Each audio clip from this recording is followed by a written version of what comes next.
ನಮಸ್ತೆ ಮಿತ್ರರೇ.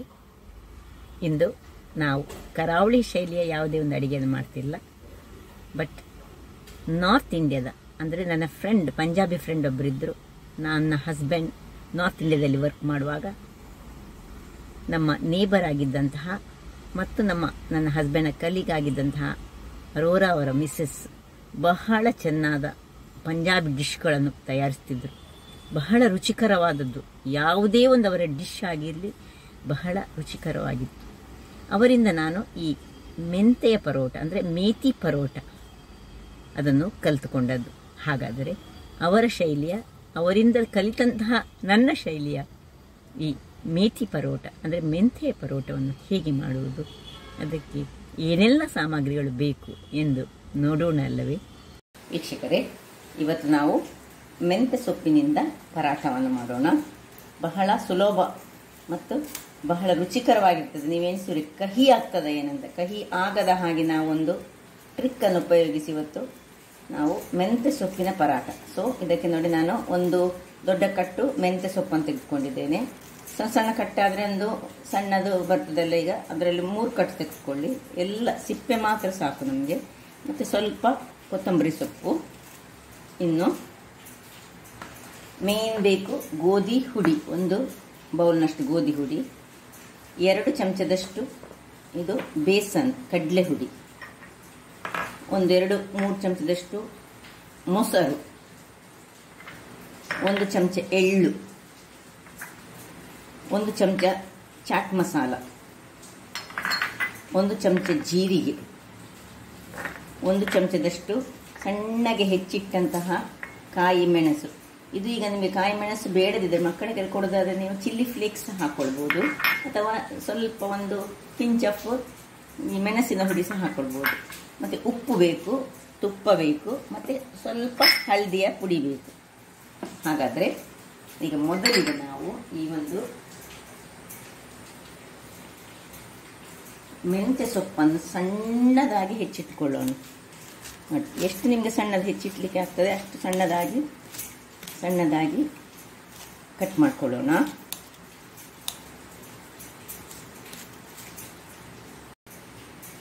ನೋಡಿ, ಇಷ್ಟು ಸಾಕು. ಸಣ್ಣದಾಗಿ ಮಾಡಿಕೊಳ್ಳಿ. ಈಗ ನಾನು ಇಲ್ಲೊಂದು ಬಣಾಲೆಯನ್ನು ಇಟ್ಕೊಂಡಿದ್ದೇನೆ. ಅದಕ್ಕೆ ಸ್ವಲ್ಪ 1 ಚಮಚದಷ್ಟು ತುಪ್ಪವನ್ನು ಹಾಕ್ಕೊಳ್ತಿದ್ದೇನೆ ವೀಕ್ಷಕರೇ. ಅದರಲ್ಲಿ ಇದನ್ನು ಹಾಕೊಳ್ಳೋಣ.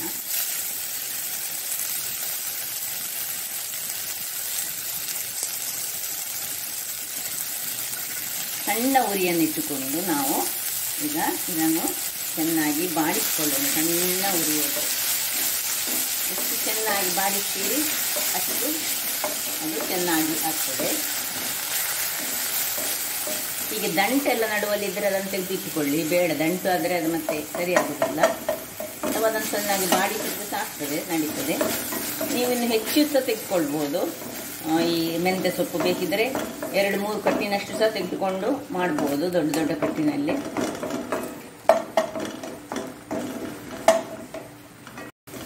ವೀಕ್ಷಕರೇ, ಇಲ್ಲಿ ನೋಡಿ, ಇಷ್ಟು ಒಳ್ಳೆ ಇದು ಬಾಡಬೇಕು. ಇದನ್ನೀಗ ನೀವು ಹೀಗೆ ಬಾಡಿಸಿ ನೀವು ಮಾಡಿದರೆ ಈ ನಿಮ್ಮ ಪರೋಟದ ಬ್ಯಾಟರನ್ನು ನೀವು 1-2 ದಿವಸ ಇಟ್ಟರೆ ಸಹ ಏನು ಹಾಳಾಗುವುದಿಲ್ಲ. ಈ ಬಾಡಿಸಿ ಮಾಡಿ. ಈಗ ಇದಕ್ಕೆ ಒಂದು ಸ್ವಲ್ಪ ಉಪ್ಪನ್ನು ನಾನು ಹಾಕೊಳ್ತಿದ್ದೇನೆ. ಇದು ಖಾಲಿ ಮೆಂತ್ಯ ಸೊಪ್ಪಿಗೆ ಮಾತ್ರ ಉಪ್ಪು. ಮೊದಲೇ ಸಹ ಹಾಕಿದ ಕೂಡಲೇ ಸಹ ಹಾಕೊಳ್ಬೋದು.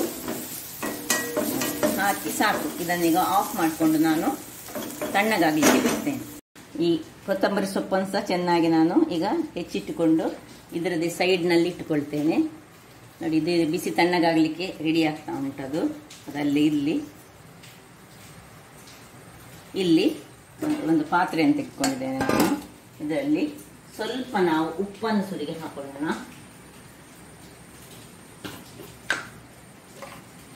ಎಷ್ಟು ನಾವು ಪರೋಟಕ್ಕೆ ಎಷ್ಟು ಉಪ್ಪು ಬೇಕು ಅಷ್ಟೇ, ತುಂಬ ಬೇಡ. ಯಾಕೆಂದರೆ ನಾನು ಸ್ವಲ್ಪ ಉಪ್ಪನ್ನು ಇದಕ್ಕೆ ಸಹ ಹಾಕೊಂಡಿದ್ದೇನೆ, ಯಾವುದಕ್ಕೆ, ಮೆಂತ್ಯ ಸೊಪ್ಪಿಗೆ ಸಹ ಹಾಕಿದ್ದೇನೆ. ಅದರಿಂದಾಗಿ ಇಷ್ಟು ಉಪ್ಪು ಹಾಕೊಂಡು ಇನ್ನು 1 ಬೌಲ್ನಷ್ಟು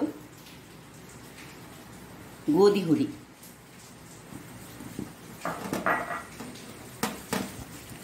ಉಪ್ಪಲ್ಲಿ ಕಲಗಿಸಿಕೊಳ್ಳೋಣ. ಇನ್ನು 1 ಚಮಚ ಜೀರಾ,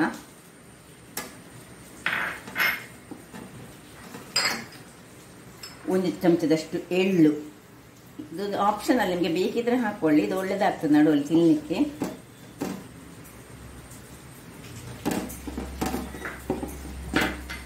ಇನ್ನು ಚಾಟ್ ಮಸಾಲ 1 ಚಮಚದಷ್ಟು. ಇದು ಸಹ ಆಪ್ಷನಲ್, ಹಾಕಿದ್ರೆ ಮಾತ್ರ ತುಂಬ ಒಳ್ಳೇದಾಗ್ತದೆ. ಇನ್ನು ಇಲ್ಲಿ ಮೇನ್ ಇರೋದು 2 ಚಮಚದಷ್ಟು ನೀವು ಕಡಲೆ ಹುಡಿ, ಇದು ಹಾಕಿದ್ರೆ ಬಹಳ ಚೆನ್ನಾಗಿರ್ತದೆ. ಹೆಚ್ಚು ಹಾಕೊಳ್ಬಾರ್ದು. ಇಷ್ಟು 1 ಬೌಲಿಗೆ ಖಾಲಿ 2 ಚಮಚದಷ್ಟು ಕಡಲೆ ಹುಡಿ, ಇದು ಹಾಕಿದ್ರೆ ಆ ಮೆಂತೆಯ ಪರೋಟ ಬಹಳ ಚೆನ್ನಾಗಿ ಆಗ್ತದೆ.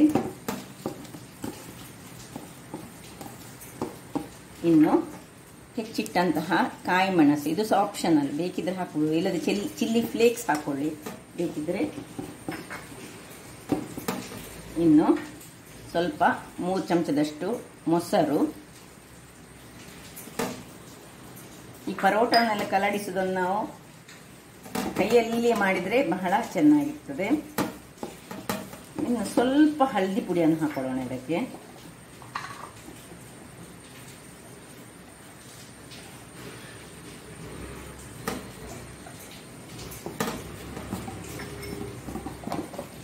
ಟರ್ಮರಿಕ್ ಪೌಡರ್ ಎಲ್ಲ ಹಾಕಿದ ಮೇಲೆ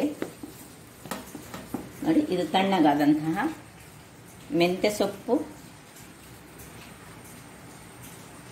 ಬಾಡಿಸಿದ ಮೆಂತ್ಯ ಸೊಪ್ಪು ಮತ್ತು ಕೊತ್ತಂಬರಿ ಸೊಪ್ಪು ಎರಡನ್ನು ಸಹ ಹಾಕೊಳ್ಳೋಣ.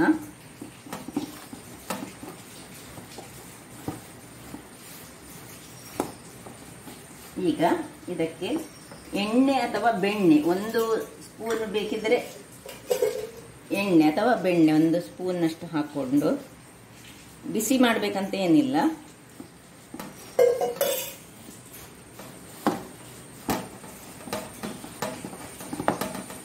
ಅಥವಾ ಬೆಣ್ಣೆ ಸಹ ಹಾಕ್ಕೊಳ್ಬೋದು, ಯಾವ್ದು ಆಗ್ತದೆ, ತುಪ್ಪ ಬೆಣ್ಣೆ ಯಾವುದಾದ್ರೂ ಒಂದು ಚಮಚದಷ್ಟು ಹಾಕೊಂಡ್ರೆ ಆಯಿತು, ಸ್ವಲ್ಪ ಕಡಿಮೆ ಆಯಿತು.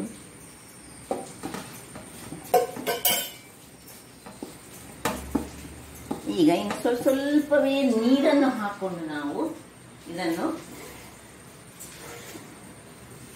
ನೋಡಿಕೊಂಡು ಹಾಕೊಳ್ಬೋದು, ಸ್ವಲ್ಪ.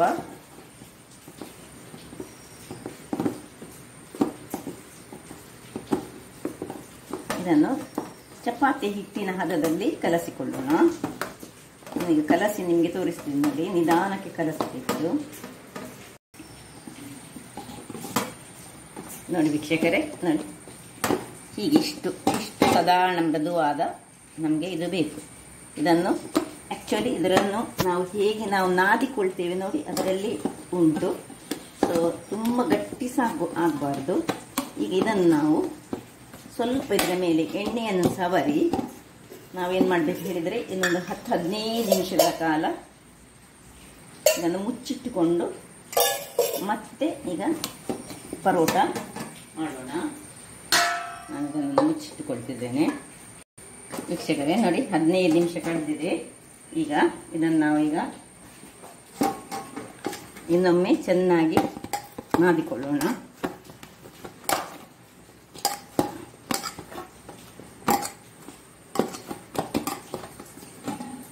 ಎಷ್ಟೆಷ್ಟು ದೊಡ್ಡದು ಉಂಡೆಗಳು, ನಿಮಗೆ ಎಷ್ಟು ದೊಡ್ಡ ಪರೋಟ ಬೇಕು ಅಷ್ಟು ದೊಡ್ಡ ಪರೋಟಗಳ ಉಂಡೆಗಳಾಗಿ ನಾವು ಮಾಡಿಕೊಳ್ಬೋದು. ದೊಡ್ಡದು ಬೇಕಿದ್ರೆ ದೊಡ್ಡದು, ಸಣ್ಣದಾದರೆ ಸಣ್ಣ ಸಣ್ಣ ಪರೋಟಗಳು ಸಹ ಮಾಡಿಕೊಳ್ಬೋದು, ಮಿನಿ ಪರೋಟ ಸಹ ಮಾಡಿಕೊಳ್ಬೋದು. ಇದು ಸ್ವಲ್ಪ ಕೆಳಗೆ ಹಾಕ್ಕೊಂಡು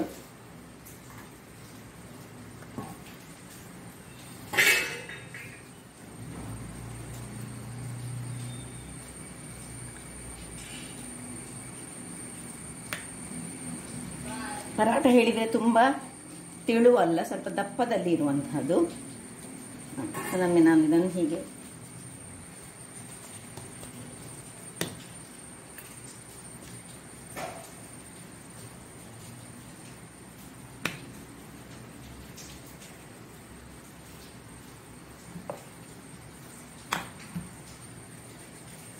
ನಿಮಗೆ ರೌಂಡ್ ಶೇಪಲ್ಲಿ ಬೇಕಂತ ಇದ್ದರೆ ಒಂದು ಪ್ಲೇಟನ್ನು ಇಟ್ಟು ಇದನ್ನು ರೌಂಡ್ ಆಗಿ ಸಹ ಮಾಡಿಕೊಳ್ಬೋದು. ಈಗ ನಮಗೆ ಸರಿಯಾಗಿ ಸಾಧಾರಣ ನಾವು ಸೌತ್ ಇಂಡಿಯಾದವರು, ನಮಗೆ ಈ ನಾರ್ತಿನವರ ಹಾಗೆ ಒಳ್ಳೆ ಚೆನ್ನಾಗಿ ಈ ರೌಂಡ್ ಶೇಪ್ ತರಲಿಕ್ಕೆ ಬರುವುದಿಲ್ಲ. ಆಗ ನಾವು ಇದನ್ನು ಈ ಒಂದು ಪ್ಲೇಟನ್ನು ಉಪಯೋಗಿಸಿ ಇದನ್ನು ನಡುವಲ್ಲಿ ಮಾಡಿ ನಾನೀಗ ತೋರಿಸ್ತೇನೆ ಹೇಗೆ ಮಾಡ್ಬೋದಂತ. ನೋಡಿ ವೀಕ್ಷಕರೇ, ಹೀಗೆ ಮಾಡಿ ನಾವು ಈಗ ನಮಗೆ ರೌಂಡ್ ಶೇಪೇ ಬೇಕಂತಿದ್ರೆ ನೋಡಿ ಹೀಗೆ ಒಂದು ಪ್ಲೇಟನ್ನು ಇಟ್ಟು ಹೀಗೆ ಮಾಡಿ ಒಳ್ಳೆ ಶೇಪ್ ಬರ್ತದೆ. ಈಗ ಇದನ್ನು ತೆಗೆದುಕೊಂಡು ಪುನಃ ಇನ್ನೊಂದು ಮಾಡುವಾಗ ಮಾಡಿಕೊಳ್ಳೋದು. ನಿಧಾನಕ್ಕೆ ಇದನ್ನು ಹೀಗೆ ತೆಗೆದುಕೊಂಡ್ರೆ ಆಯಿತು.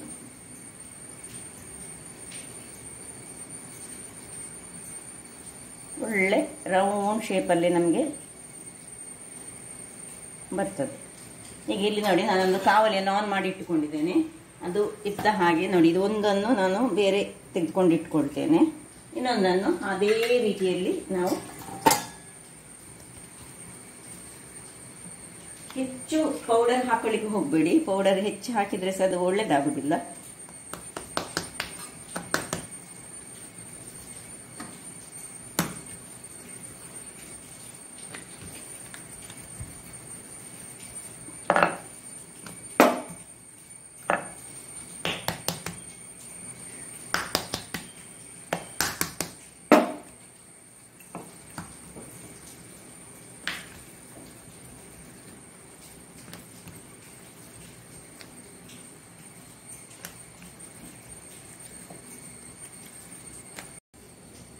ನೋಡಿ ಇಷ್ಟ ಆಗುವಾಗ ಪುನಃ ಒಂದು ಇದನ್ನು ಪ್ಲೇಟನ್ನು ಇಟ್ಟುಕೊಂಡು ನಾವು ನೋಡಿ ಹೀಗೆ ಒತ್ತಿಕೊಂಡ್ರೆ ಆಯ್ತು ಅಷ್ಟೇ. ಒತ್ತಿಕೊಂಡು ಬೇಕಾದ್ರೆ ತೆಗೆಯದೇ ಸಹ ಹೀಗೆ ಸಹ ತೆಗೆದುಕೊಳ್ಬೋದು. ಈ ರೀತಿಯಲ್ಲಿ ಸಹ ಮಾಡಿಕೊಳ್ಬೋದು. ನೋಡಿ ಆಗ ಸ್ವಲ್ಪ ವೇಸ್ಟ್ ಸಹ ಆಗೋದಿಲ್ಲ, ಏನಾಗೋದಿಲ್ಲ. ಹೇಗೆ ಬಂತು ನೋಡಿ, ಒಳ್ಳೆ ರೌಂಡ್ ಶೇಪ್ ಬಂತು. ಇಲ್ಲೀಗ ಒಳ್ಳೆ ಕಾದಿದೆ. ಈಗ ಇದಕ್ಕೆ ಸ್ವಲ್ಪ ತುಪ್ಪವನ್ನು ನಾವು ಹೀಗೆ ಸವರಿಕೊಳ್ಳೋಣ.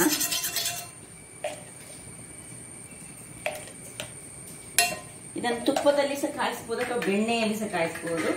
ತುಪ್ಪ ಬೆಣ್ಣೆಯೇ ತುಂಬ ಒಳ್ಳೆಯದಾಗೋದು.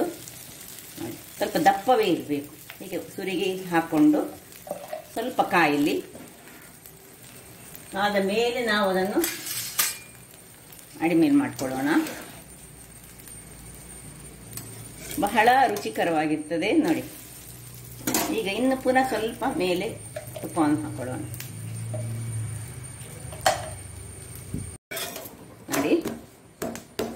ನೋಡಿದ್ರಲ್ಲಿ ವೀಕ್ಷಕ ಹೇಗೆ ಚೆನ್ನಾಗಿ ಬಂತು. ಈಗ ಇದರ ಮೇಲೆ ಇನ್ನು ಸ್ವಲ್ಪ ನಿಮಗೆ ಬೇಕಿದ್ರೆ ತುಪ್ಪ ಬೆಣ್ಣೆ ಎರಡರಲ್ಲಿ ಒಂದು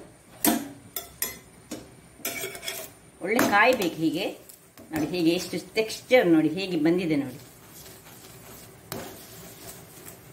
ನಿಮ್ಮ ಇಷ್ಟ ಇದು ಬೆಣ್ಣೆ ತುಪ್ಪದಲ್ಲಿ ಮಾಡುದು. ಈಗ ಇದಕ್ಕೊಂದು ನಾವು ಮತ್ತೆ ರಾಯ್ತ ಮಾಡುವ. ರಾಯ್ತದಲ್ಲಿ ಸಿಂಪಲ್ ರಾಯ್ತ ಒಂದು ಮಾಡಿಕೊಂಡು ಆದಷ್ಟು ಆಗಾಗ ಅಡಿಮೇಲೆ ಮಾಡಿಕೊಂಡು ನಾವು ಮಾಡ್ಕೊಳ್ಬೇಕು. ಹೆಚ್ಚು ಎಣ್ಣೆ ತುಪ್ಪ ಬೇಡ ಇದಕ್ಕೆ.